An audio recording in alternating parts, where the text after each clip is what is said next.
¿Se escucha? Probando, sí, sí, me escuchas ahora, está bien todo. Escucha la página. Probando, 1, 2, 3. Buenos días a todos, a todas.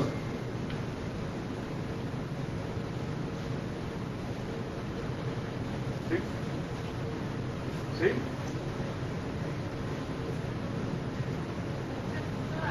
Está bien, pero... Ok, empezamos. Vamos a comenzar. Muy buenos días a todos y a todas. Agradecemos a los medios que han respondido a nuestra convocatoria para esta conferencia de prensa. Como saben, se dirige a Ángel Figueroa Jaramillo, presidente de UTIER, y me acompañan miembros del Consejo Estatal de UTIER, además de los licenciados Rolando Emanuel Jiménez y la licenciada Jessica Méndez Colbert, de representación legal de nuestro sindicato. La Unión de Trabajadores de la Industria Eléctrica y Riego presentó hoy una demanda ante la Corte de Institutos de Promesa para que se declare nulo el contrato entre la Autoridad de Energía Eléctrica y Luma Energy por ser contrario a la ley y al orden público. Además, estamos solicitando una orden de interdicto para que se realice la implantación del contrato para que Luma devuelva a la autoridad los más de 100 millones que le ha facturado. Hemos radicado esta demanda a nivel federal para que se declare nulo este contrato por ser ilegal, leonino y por violar las leyes de Puerto Rico y de Estados Unidos. Bien hemos visto que ha salido a la luz pública en las investigaciones realizadas por la legislatura que la contratación de Luma Energy es perjudicial para el pueblo de Puerto Rico. La demanda fue presentada en contra del gobernador Pedro Pierluisi, Luma Energy, el CEO de Luma Energy, Wayne Steinberg, la autoridad, la Junta de Control Fiscal, el presidente de la Junta de Gobierno de la Autoridad Dan Craig, el presidente ejecutivo de la Autoridad Efraín Paredes Maisonet, la Autoridad de Alianzas Público-Privadas y su director ejecutivo Fermín Fontanes Gómez, la Autoridad de Asesoramiento Financiero y Agencia Fiscal AFAD y Omar Marrero como director ejecutivo de AFAD. En el documento se alega que el contrato con Luma Energy es un nulo porque solo beneficia a Luma Energy y por violar las leyes 120 del 2018, 29 del 2019, 17 del 2019, 83 de 1941 y la ley federal ERISA. En estos momentos dejo al licenciado Rolando Emanuel para que explique específicamente las disposiciones legales que viola este contrato. Muchas gracias. Muchas gracias. Se dirige Rolando Emanuel, abogado de la UTIER, y junto con la licenciada Jessica Méndez Colbert. Pues efectivamente se ha radicado esta demanda desde el origen, desde que se conoció los términos y condiciones del contrato. Nos percatamos de que el contrato no tenía disposiciones que beneficiaran a la Autoridad de Energía Eléctrica ni al pueblo de Puerto Rico, que era meramente todo a favor de Luma Energy, y también que dicho contrato contradice varias disposiciones que citó el señor presidente de la ley local, la ley de Puerto Rico, y también de la ley federal ERISA. Bajo esas circunstancias se activa el Código Civil de Puerto Rico, que establece que todos los contratos en Puerto Rico tienen que cumplir con una máxima principal, que no sean contrarios a la ley, la moral y el orden público. Un contrato que sea contrario a la ley, la moral y el orden público es un contrato nulo, por tanto nunca existió, y si nunca existió hay que ir al origen y devolverse las prestaciones que se hayan dado. En este caso se está reclamando que en vista de la nulidad del contrato por ir en contra de la ley, Luma tiene que devolver los más de 100 millones de dólares que ha facturado.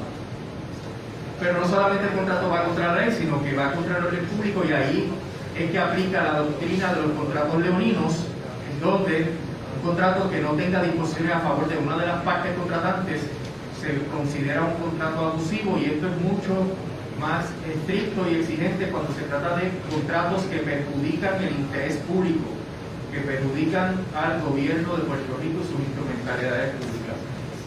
Además, la demanda tiene una serie de reclamaciones relacionadas a los derechos de los trabajadores, porque el contrato de Luma rechaza los convenios colectivos y no cumple con las disposiciones de la ley 120 de que todos los empleados que pasen a Luma o que se vayan a otras agencias del gobierno deben preservar todos sus derechos y prerrogativas conforme lo disponen los convenios colectivos y el sistema de retiro, un elemento fundamental que protege a los empleados de la autoridad es su sistema de retiro, que es de beneficio definido, y el contrato de Luma, al desmantelar la Autoridad de Energía Eléctrica, le pone una mayor presión financiera al sistema de retiro, y según los estudios que se han llevado a cabo, esto podría conllevar que el sistema sea insolvente el año que viene.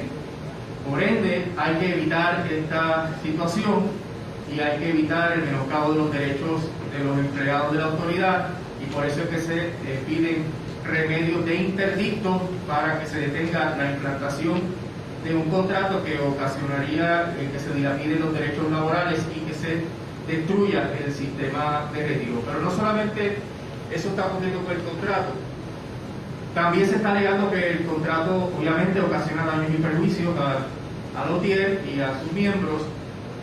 El contrato también, en conjunto con la ley 129 del año 2009, viola la cláusula de la supremacía de la Constitución Federal, que es la que dispone que en las áreas que son delegadas al gobierno federal, los gobiernos estatales y territoriales no pueden legislar, y aquí hay un conflicto entre la ley 29 del año 2009, que establece que los empleados que se vayan con el privatizador pueden continuar aportando al sistema de retiro de los empleados de la Autoridad de Energía Eléctrica, y eso crea unos sistemas de retiro híbridos con diferentes reglas que hacen que entonces se violenten los objetivos de la ley ERISA, que requiere que los sistemas de retiro de las compañías privadas sean sistemas de retiro uniformes, con las mismas reglas y regulaciones. Para poner un ejemplo de todo el impacto que este contrato ocasiona, en el caso de Luma tendría dos sistemas de retiro, porque estaría el 401K, que es un sistema de aportación definida, y tendría los empleados que se vinculen a Luma y que continúen aportando al sistema de retiro de los empleados de la autoridad, en otro juego de reglas diferentes y de beneficios diferentes. Y eso está prohibido por ERISA, y por ende, en la medida en que la ley 29 del 2009 fuerza esa situación, esa ley inconstitucional. También ocurre con el sistema de retiro de los empleados de la autoridad, que tendría que aceptar las contribuciones de las agencias gubernamentales, de los empleados que se vayan a las agencias gubernamentales, y también las contribuciones de los empleados que se vayan por Luma. Por tanto, creando dos tipos de participantes en el sistema de retiro: empleados públicos y empleados privados, también en violación a la ley ERISA. Además, se está alegando que la ley que da base a todo este asunto de la privatización, la ley de las alianzas público-privadas, es inconstitucional, y por ende todas sus actuaciones son inconstitucionales, porque se viola la separación de poderes y la cláusula de los nombramientos de la Constitución de Puerto Rico, al tener en su junta de directores dos miembros recomendados por la legislatura que no pasan por el Consejo de Consentimiento del Senado. Una situación similar al caso que llevó los días previamente de la cláusula de nombramientos bajo la Constitución Federal, pero aquí obviamente no entran en juego las particularidades de la relación colonial y territorial entre Puerto Rico y Estados Unidos, que fue lo que excusó en el caso de la ley promesa y en el caso de la Junta de Control Fiscal del cumplimiento de la cláusula de los nombramientos federales. Aquí se trata de dos miembros recomendados por la legislatura que no pasaron por el proceso del Consejo de Consentimiento. Por ende, esa Junta está constituida ilegalmente y sus decisiones son inconstitucionales. También se alega que el contrato de Luma viola la cláusula de los contratos de la Constitución Federal, en la medida en que arbitrariamente y irracionalmente afecta los derechos de los DIER conforme al convenio colectivo y al acuerdo de fideicomiso, el Trust Agreement, que está establecido en la Autoridad de Energía Eléctrica con sus bonistas, que establece que la UDIER, sus empleados, el sistema de retiro, tienen prioridad sobre cualquier otro acreedor de la Autoridad de Energía Eléctrica, y eso es un contrato que beneficia tanto a la UDIER como al sistema de retiro. También se alega que en vista de las circunstancias de que el contrato de Luma acelera la potencial insolvencia del sistema de retiro, perjudicando a los miembros del UTIER que son retirados y que son participantes del sistema de retiro, el acuerdo es nulo y procede que para salvar el sistema de retiro, la autoridad efectúe el pago de las aportaciones corrientes que le debe desde el año 2013 al sistema de retiro y que a este momento se calculan en más de 603 millones de dólares. Los actuarios han dicho que si la autoridad paga ese dinero inmediatamente, el potencial de salvar el sistema de retiro aumenta dramáticamente y por ende es urgente que a la luz del efecto del contrato de Luma se satisfaga esa deuda con el sistema de retiro. La demanda es un documento muy extenso, tiene 89 páginas y va a ser acompañada eventualmente durante esta semana con una moción para que la jueza emita una orden de interdicto preliminar, que es un trámite que va a requerir un procedimiento expedito, que va a requerir una vista donde se van a discutir por qué esta situación está perjudicando y creando un daño irreparable e inminente a los demandantes y por qué se requiere entonces una orden para paralizar la ejecución del contrato de Luma, en lo que el tribunal puede hacer las determinaciones finales mediante una sentencia. Así que es una orden de precaución que se le está solicitando al tribunal para que no se sigan erogando fondos públicos y para que no se sigan perjudicando los derechos de los demandantes, en lo que la jueza finalmente puede adjudicar este caso. La determinación de la jueza Taylor Swain sobre la moción de interdicto preliminar no adjudica los méritos del caso, eso está sujeto a unos criterios de balance de intereses. La jueza podría declarar sin lugar la moción de interdicto preliminar y declarar con lugar eventualmente la demanda, pero es un paso que la UTIER, en su responsabilidad que tiene con sus miembros, tiene que llevar a cabo inmediatamente para evitar que este asunto del contrato de Luma es un hecho a raíz de este contrato, o sea, sí, elimina ese contrato. sí, porque lo rechaza específicamente. Luma le exige a los empleados de la autoridad que renuncien a sus posiciones, por ende se desvincula totalmente de sus derechos y prerrogativas conforme al convenio colectivo, y el que esos empleados se desperdiguen por las diferentes agencias destruye también la unidad apropiada, que es el fundamento de representación que tiene el UTIER en la autoridad. Emanueli, ¿usted puede dar un ejemplo de contrato leonino que haya sucedido entre Luma y la Autoridad de Energía Eléctrica? Sí, primero. ¿Algún ejemplo así que la gente pueda entender, mire lo que estamos pagando o lo que se está haciendo? Bueno, la lista sería larga. Okay, todas las eventualidades. De hecho, nosotros preparamos un documento que está como anejo en la demanda y ese documento tiene todas esas particularidades, pero voy a dar unos Pero ejemplos. usted debe tener un ejemplo que a lo mejor es simbólico. Sí, ¿no? claro. La ley de alianzas público-privadas exige que el privatizador haga aportaciones de capital. Luma no hace ninguna aportación de capital. Omar Marrero declaró bajo juramento que no le pidieron aportaciones de capital. Por ende, Luma va a recibir pago y compensación de todos los gastos en los cuales incurra sin limitación. No sé si ustedes han tenido la oportunidad de ver las facturas que han sometido, donde hay personas de Luma Energy que han trabajado más de 900 horas en un mes. Eso es como si no hubieran dormido nunca durante ese mes. Y eso le da a Luma una total libertad de dilapidar los fondos públicos. Y la autoridad no tendría ningún control. La autoridad la desmantela, no tiene poder de supervisión. La autoridad es la que paga a Luma. La autoridad le reembolsa los daños y perjuicios. La autoridad responde por cualquier demanda que le hagan a Luma.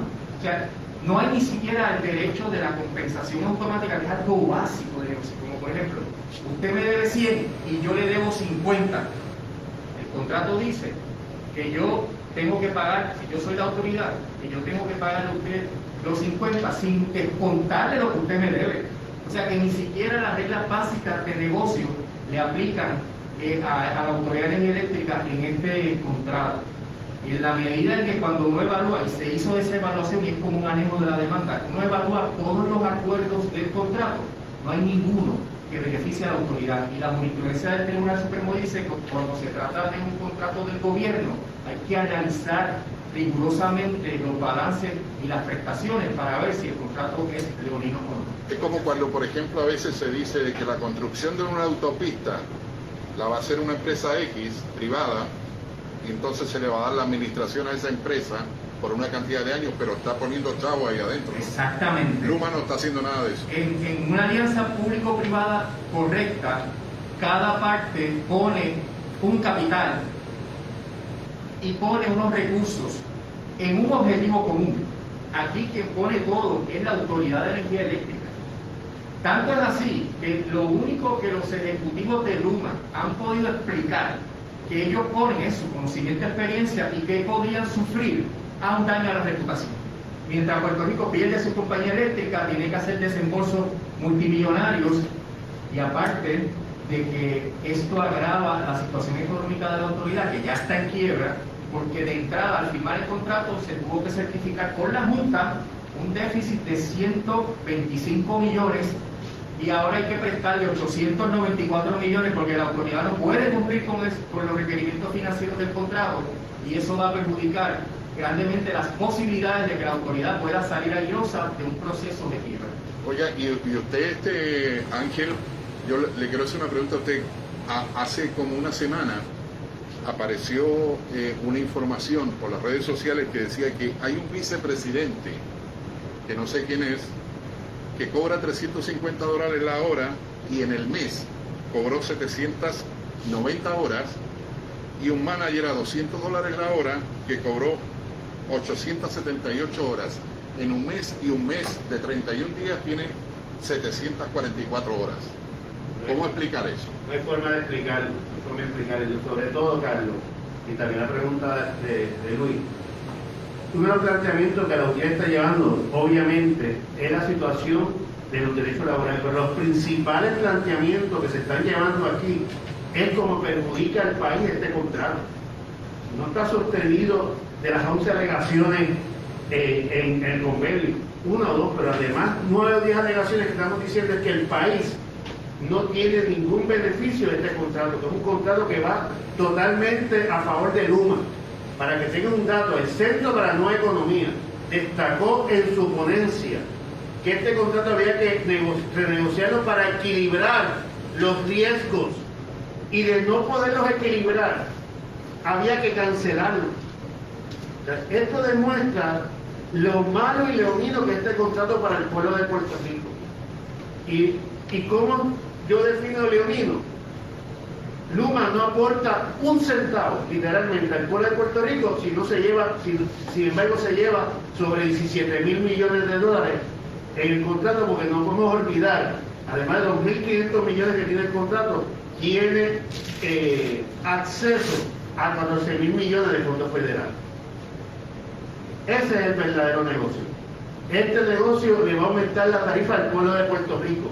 Por eso es que decimos que es leonino, porque todo va a favor de Luma. Todo a favor de Luma.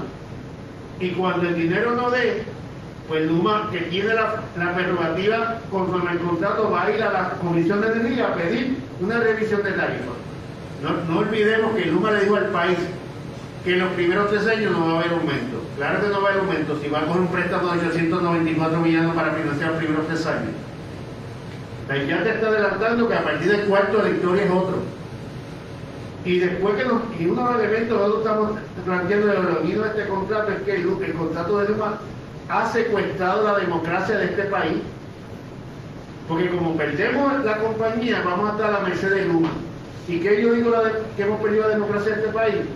Que si mañana la legislatura, literalmente mañana, aprueba una ley para el beneficio o fiscalización, beneficio del pueblo de Puerto Rico, fiscalización del contrato, Luma puede decir, yo me voy.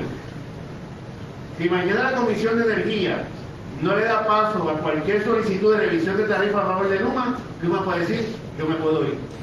Si mañana el gobierno federal no envía los 14.000 millones, o peor aún, manda un monitor a fiscalizar esos 14 millones, Luma puede decir, me puedo ir. Entonces, si tú perdiste la compañía eléctrica y Luma te dice, me puedo ir, ¿con qué tú vas a operar en plena época de huracanes? Por eso es que digo que han secuestrado la democracia, por eso es que el contrato es leonino, porque no hay forma de evitar que Luma se vaya, con unas penalidades ridículas, pero ya han facturado $100 millones. Esa es la forma más clara que el pueblo de Puerto Rico puede ver lo malo de un contrato.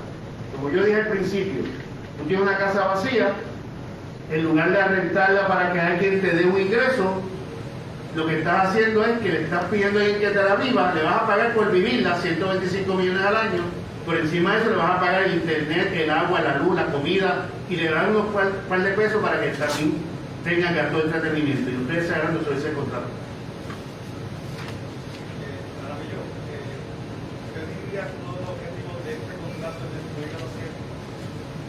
Uno de los objetivos de este contrato no solamente destruir la autoridad, es destruir al país, secuestrar al país.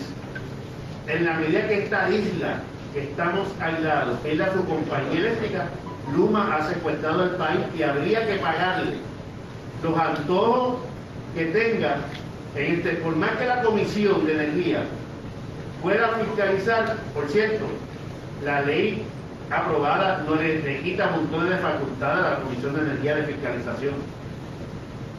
Si mañana la Isla Plaza la devolviera, Luma puede decir, me puedo ir. Tomen en cuenta también el asunto de que Luma se puede ir ante un evento de un desastre natural que provoque que el gobierno declare a Puerto Rico como una zona de desastre, y lo único que tiene que hacer es una notificación de 120 días y se puede ir. Y ante un huracán, que Luma se vaya y deje a Puerto Rico sin servicio de energía eléctrica, con una autoridad de energía eléctrica desmantelada, lo que provocaría es el secuestro, ¿verdad?, de Puerto Rico, en términos de que si otra compañía viene, tiene la sartén agarrada por el mango, como decimos, porque entonces va a decir, bueno, pues si yo tengo que encargarme de este sistema, como está, con la zona de desastre, etcétera, yo quiero más de lo que le estaban pagando a Luma. Así que eso es otro de los riesgos a los que nos enfrentamos. Y cuando hablamos del concepto de leonino, donde no hay balance en las prestaciones, uno de los análisis que se hizo y que está alegado en la demanda es que de 53 cláusulas que contiene el contrato, 41 benefician a Luma, 8 benefician a la Autoridad de Alianzas Público-Privadas, 4 son neutrales y ninguna beneficia a PREPA. Incluso 49 de esas cláusulas lo que hacen es afectar a PREPA. Y eso es precisamente lo que se busca cuando decimos que un contrato no puede ser leonino, porque es contrario entonces al orden público. Y quiero que visualicen lo que es que una compañía te abandona en un desastre natural. Vayan a Naguabo, vean los molinos de viento de Naguabo. Esa compañía invirtió capital, tiene una inversión de capital, y cuando María destruyó los molinos de viento, cogieron sus maletas y se fueron, y ahí están cogiendo moho. Ese es el mejor ejemplo. Mire, ¿por qué digo que invirtió capital? Porque fue así. Sin embargo, Luma no invirtió ni un centavo. ¿Ustedes creen que tiene algún amarre para quedarse en Puerto Rico? Cuando vea que la cosa no aplica como ellos quieren. El riesgo que está asumiendo el país es demasiado alto, y en ese riesgo, el que apoya este contrato es parte y cómplice de ese riesgo. Si usted ha notado, múltiples sectores se han alejado de la implementación del contrato. Los únicos que han defendido el contrato es el gobierno de Puerto Rico, el gobernador y algunos legisladores del partido de gobierno. Por lo tanto, oído a los legisladores, que no se conviertan en cómplices de algo que afecta al pueblo de Puerto Rico. Claro que queremos que la autoridad la transforme, hay que transformarla, pero este no es el mecanismo para transformarla con un contrato como este. A mí un tema rapidito, aparte al salud de esta demanda, ¿verdad? La UITICE, que también otro gremio de autoridad, se reunió, ¿verdad? Y no estuvo el presidente. Están debatiendo a ver si se hace una asamblea. ¿Cuál es su opinión sobre eso? Que todavía no se haya hecho una asamblea para un voto de huelga. Una decisión de la organización que tienen que resolver los compañeros de la UITICE. La UTIER no entra en esa situación, mas sin embargo, yo creo que demuestra claramente las contradicciones de la carta de su presidente al decir que ante el gobernador no querer cancelar el contrato es una